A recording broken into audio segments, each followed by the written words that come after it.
ಎಲ್ಲರಿಗೂ ನಮಸ್ಕಾರ. ಇವತ್ತು ತುಂಬ ಸುಲಭವಾಗಿ ಮನೆಯಲ್ಲೇ ಪರ್ಫೆಕ್ಟಾಗಿ ಮತ್ತು ತುಂಬ ಸುಲಭವಾಗಿ ಮಾಡುವಂತಹ ಶೇಂಗಾ ಹೋಳಿಗೆ ಯಾವ ರೀತಿ ಮಾಡೋದಂತ ತೋರಿಸ್ತಿದ್ದೀನಿ.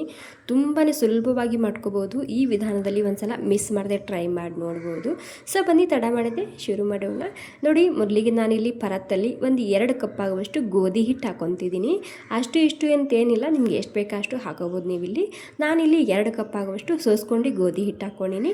ಇವಾಗ ಇದಕ್ಕೆ ರುಚಿಗೆ ಬೇಕಾದಷ್ಟು ಉಪ್ಪು, ಹಾಗೆ 1 ಚಮಚ ತುಪ್ಪನ ಹಾಕ್ಕೊಂಡಿನಿ. ತುಪ್ಪ ಅಥವಾ ಎಣ್ಣೆ ಹಾಕೋಬೋದು, ಅಥವಾ ಇಷ್ಟ ಇಲ್ಲ ಅಂದರೆ ಸ್ಕಿಪ್ ಕೂಡ ಮಾಡ್ಬೋದು. ಇವಾಗ ಸ್ವಲ್ಪನೇ ನೀರು ಹಾಕೋಂತ ಹಿಟ್ಟನ್ನ ನಾದ್ಕೋಬೇಕಾಗುತ್ತೆ.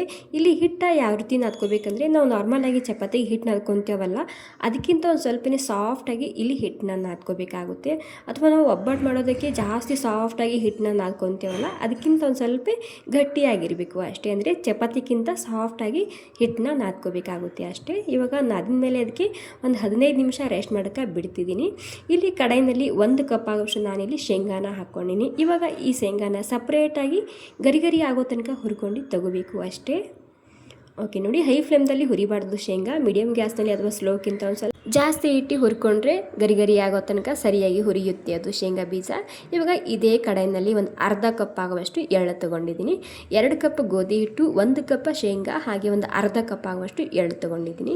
ಈ ಎಳ್ಳು ಕೂಡ ನಾನು ಒಂದು 3-4 ನಿಮಿಷ ಅಥವಾ ಹಸಿ ವಾಸನೆ ಹೋಗೋ ತನಕ ಹುರ್ಕೊಂಡು ತೊಗೊಂಡಿದ್ದೀನಿ. ಇವಾಗ ತಣ್ಣಗಾದ್ಮೇಲೆ ನಾನು ಈ ಶೇಂಗಾ ಮೇಲಿನ ಸಿಪ್ಪೆಯನ್ನು ಸುಲ್ಕೊಂಡು ಮಿಕ್ಸಿ ಜಾರಿಗೆ ಸೇರಿಸ್ತಿದ್ದೀನಿ. ಅದ್ರ ಜೊತೆಗೆ ಈ ಎಳ್ಳು ಕೂಡ ಒಮ್ಮೆನೇ ಸೇರಿಸ್ತಿದ್ದೀನಿ. ಇವಾಗ ನೋಡಿ, ಎಳ್ಳು ಮತ್ತು ಶೇಂಗಾ ಬೀಜನ ನಾನು 2 ಸೇರಿಸಿ ಪುಡಿ ಮಾಡ್ಕೊಂಡು ತೊಗೊಂಡಿದ್ದೀನಿ. ಇವಾಗ ಇದಕ್ಕೆ 1 ಕಪ್ ಆಗೋಷ್ಟು ಬೆಲ್ಲನ ಹಾಕೋಬೇಕಾಗುತ್ತೆ. ಬಟ್ ಮಿಕ್ಸಿ ಜಾರ ಫುಲ್ ಆಗಿದೆಯಲ್ವ, ಹೀಗಾಗಿ ಒಂದು 2 ಭಾಗ ಮಾಡ್ಕೊಂಡು ಇಲ್ಲಿ ಈ ಬೆಲ್ಲನ ಸೇರಿಸ್ತಿದ್ದೀನಿ. ಸ್ವೀಟ ಜಾಸ್ತಿ ಕೂಡ ಅನ್ಸೋದಿಲ್ಲ, ಕಮ್ಮಿ ಕೂಡ ಅನ್ಸೋದಿಲ್ಲ. ನೀವು ಇಲ್ಲಿ 1 ಕಪ್ ಶೇಂಗಾ, ಅರ್ಧ ಕಪ್ ಎಳ್ಳು ತೊಗೊಂಡ್ರೆ ಇದಕ್ಕೆ ನೀವು ಇಲ್ಲಿ 1 ಕಪ್ ಆಗೋಷ್ಟು ಬೆಲ್ಲನ ಸೇರಿಸ್ಕೊಳ್ಳಿ, ಕರೆಕ್ಟಾಗಿರುತ್ತೆ. ಓಕೆ, ಬೆಲ್ಲ ಹಾಕಿದ ಮೇಲೆ ಮತ್ತೆ ಇದನ್ನು ಈ ರೀತಿ ಪುಡಿ ಮಾಡ್ಕೊಂಡು ತಗೋಬೇಕು. ನೋಡಿ, ಈ ರೀತಿ ಬಿಗಿನರ್ಸ್ ಕೂಡ ಪರ್ಫೆಕ್ಟಾಗಿ ಮಾಡ್ಕೋಬೋದು. ಈ ವಿಧಾನದಲ್ಲಿ ಏನು ಪಾಕ ಮಾಡೋದು ಅಂತಹ ಅವಶ್ಯಕತೆಯೇ ಇಲ್ಲ, ತುಂಬ ಸುಲಭವಾಗಿ ಮಾಡ್ಕೋಬೋದು ಈ ರೀತಿ ಆದರೆ. ಅಂದರೆ ಇನ್ನೂ ಇವಾಗಷ್ಟೇ ಅಡುಗೆ ಕಲಿಯೋರು ಇರ್ತಾರಲ್ವ, ಅವರು ಕೂಡ ಪರ್ಫೆಕ್ಟಾಗಿ ಮಾಡ್ಕೋಬೋದು. ಇವಾಗ ಎಲ್ಲನೂ ಸೇರಿಸಿ ನೀಟಾಗಿ ಮಿಕ್ಸ್ ಮಾಡ್ಕೊಂಡು ಇದಕ್ಕೆ ಒಂದು 3-4 ಚಮಚ ಆಗುವಷ್ಟು ನೀರನ್ನ ಸೇರಿಸ್ತಿದ್ದೀನಿ. ಅಂದರೆ ಇದು ಜಾಸ್ತಿ ಗಟ್ಟಿಯಾಗಿದೆ ಹೂರಣ, ಹೀಗಾಗಿ ಇಲ್ಲಿ ನೀರು ಕೂಡ ಜಾಸ್ತಿ ಹಾಕೋಬಾರ್ದು, ನೋಡ್ಕೊಂಡು ಹಾಕೋಬೇಕಾಗುತ್ತೆ. ನಾವಿಲ್ಲಿ ಕಣಕನ ಯಾವ ರೀತಿ ರೆಡಿ ಮಾಡ್ಕೊಂಡಿದ್ದಲ್ವ, ಅದಕ್ಕೆ ನೋಡ್ಕೊಂಡು ನೀವಿಲ್ಲಿ ಹೂರಣ ರೆಡಿ ಮಾಡ್ಕೋಬೇಕಾಗುತ್ತೆ. ನೋಡಿ, ನಾನಿಲ್ಲಿ ಸುಮಾರು ಒಂದು 4 ಚಮಚ ಮಾತ್ರ ನೀರನ್ನ ಹಾಕ್ಕೊಂಡಿನಿ. ಈ ರೀತಿ ಸಾಫ್ಟಾಗಿ ಹುರುಣ್ಣ ರೆಡಿ ಮಾಡ್ಕೊಂಡಿನಿ. ನೋಡಿ, ಪರ್ಫೆಕ್ಟಾಗಿ ಬಂದಿದೆ. ಈ ರೀತಿ ಹುರುಣ್ಣ ನಾವು ರೆಡಿ ಮಾಡ್ಕೊಂಡ್ರೆ ಇಲ್ಲಿ ಹೋಳಿಗೆ ಕೂಡ ಪರ್ಫೆಕ್ಟಾಗಿ ಮಾಡ್ಕೋಬೋದು. ಇಲ್ಲಿ ನಾನು ಪ್ಲಾಸ್ಟಿಕ್ ಸೀಡ್ಸ್ ತೊಗೊಂಡಿದ್ದೀನಿ, ನೀವು ಬೇಕಿದ್ರೆ ಬಾಳೆ ಎಲೆ ಇದ್ದರೆ ಅದು ಕೂಡ ತೊಗೋಬೋದು. ನೋಡಿ, ಈ ರೀತಿ ನಿಮಗೆ ಯಾವ ಸೈಜಿನ ಬೇಕು ಆ ಸೈಜ್ನಲ್ಲಿ ನೀವು ಇಲ್ಲಿ ಮಾಡ್ಕೋಬೋದು. ಮೊದಲಿಗೆ ಸ್ವಲ್ಪ ನಾನಿಲ್ಲಿ ಎಣ್ಣೆನ ಹಚ್ಚಿದ್ದೀನಿ ಕೆಳಗಡೆ. ಎಣ್ಣೆ ಹಚ್ಚಿ ಈ ರೀತಿ ನಾರ್ಮಲಾಗಿ ನಾವು ಒಬ್ಬಟ್ಟು ಮಾಡೋದಕ್ಕೆ ಯಾವ ರೀತಿ ತುಂಬ್ಕೊತೀವಲ್ಲ, ಅದೇ ರೀತಿ ಇದು ಕೂಡ ಈ ರೀತಿ ತುಂಬಬೇಕಾಗುತ್ತೆ. ಮೊದಲಿಗೆ ನೋಡಿ ಎಷ್ಟು ಸರಿಯಾಗಿ ಬಂದಿದೆ, ನೋಡಿ ಯಾವುದೇ ಕ್ರ್ಯಾಕ್ ಬಂದಿಲ್ಲ. ಮತ್ತು ಇಲ್ಲಿ ಹಿಟ್ಟು ಕೂಡ ನಾನು ಒಂದು 15 ನಿಮಿಷ ರೆಸ್ಟ್ ಮಾಡೋಕ್ಕೆ ಬಿಟ್ಟಿದ್ದ ಅಲ್ವಾ, ಪೂರ್ತಿ ಸಾಫ್ಟಾಗಿ ನೆಂದಿದೆ ಹಿಟ್ಟು. ಇವಾಗ ನೋಡಿ, ಈ ರೀತಿ ಕೆಳಗಡೆ ಸ್ವಲ್ಪ ಎಣ್ಣೆನ ಹಚ್ಚಿ ಈ ರೀತಿ ಕೈಲಿಂತ ನೀವು ತಟ್ಟು ಕೂಡ ತೊಗೋಬೋದು.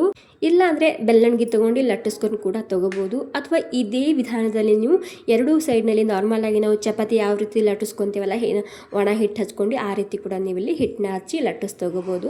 ಅಂದರೆ ನಿಮಗೆ ಇದರಲ್ಲಿ ಯಾವುದು ಸುಲಭ ಅನಿಸುತ್ತೆ ಆ ವಿಧಾನದಲ್ಲಿ ಮಾಡ್ಕೋಬೋದು. ಈ ರೀತಿ ಪ್ಲಾಸ್ಟಿಕ್ ಸೀಡ್ಸ್ ಇಲ್ಲ ಅಂದರೆ ಬಾಳೆ ಎಲೆ ತೊಗೋಬೋದು. ಅಥವಾ ನಿಮಗೆ ಇನ್ನೊಂದು ನಾನಿಲ್ಲಿ ಲಟ್ಟಿಸ್ ತೋರಿಸ್ತಿದ್ದೀನಿ, ನಿಮಗೆ ಯಾವ್ದು ಸುಲಭ ಅನಿಸುತ್ತೆ ಆ ರೀತಿ ಮಾಡ್ಬೋದು. ಇವೆರಡೂ ಇಷ್ಟ ಇಲ್ಲ ಅಂದರೆ ನೀವು ನಾರ್ಮಲಾಗಿ 2 ಕಡೆಗೆ ಗೋಧಿ ಹಿಟ್ಟು ಹಚ್ಕೊಂಡು ಲಟ್ಟಿಸ್ಕೊಂಡು ಕೂಡ ತೊಗೋಬೋದು. ಡ್ರೈ ಆಗಿ, ಅಂದರೆ ನಾವು ಚಪಾತಿ ಯಾವ ರೀತಿ ಲಟ್ಟಿಸ್ಕೊತೀವಲ್ಲ ಆ ರೀತಿ ಲಟ್ಟಿಸ್ಕೊಂಡು ಕೂಡ ತೊಗೋಬೋದು. ತುಂಬ ಸುಲಭವಾಗಿರುತ್ತೆ. ಈ ರೀತಿ ಮಾಡಿದರೆ ಏನಾಗುತ್ತೆ, ಬಿಗಿನರ್ಸ್ಗೆ ಕೂಡ ತುಂಬ ಸುಲಭವಾಗಿ ಅನಿಸುತ್ತೆ. ಅಂದರೆ ಯಾವುದೇ ಇದರಲ್ಲಿ ಕಷ್ಟ ಅನ್ನೋದು ಬರೋದೇ ಇಲ್ಲ, ಯಾಕೆಂದರೆ ಅಷ್ಟು ಸುಲಭ ಈ ಹೋಳಿಗೆ ಮಾಡೋದು. ನೋಡಿ ಎಷ್ಟು ಸರಿಯಾಗಿ ಬಂದಿದೆ ಅಲ್ವಾ, ಸ್ವಲ್ಪ ದಪ್ಪನೇ ಇರಲಿ, ಪೂರಿ ಥರ ಉಬ್ಬಿ ಬರುತ್ತೆ. ಇಲ್ಲಿ ನಾನು ಕಾಸ್ಟ್ ಐರನ್ ದೋಸೆ ತವಾನ ಇಟ್ಕೊಂಡಿನಿ. ಈ ತವಾದ ಲಿಂಕ್ ನಿಮ್ಮಲ್ಲಿ ಯಾರಿಗಾದರೂ ಅವಶ್ಯಕತೆ ಇದ್ದರೆ ಲಿಂಕ್ ಅಂತ ಕಾಮೆಂಟ್ ಮಾಡಿ. ತುಂಬ ಸರಿಯಾಗಿದೆ ಈ ತವ, ನಾನು ಆನ್ಲೈನ್ನಲ್ಲಿ ತೊಗೊಂಡಿದ್ದು.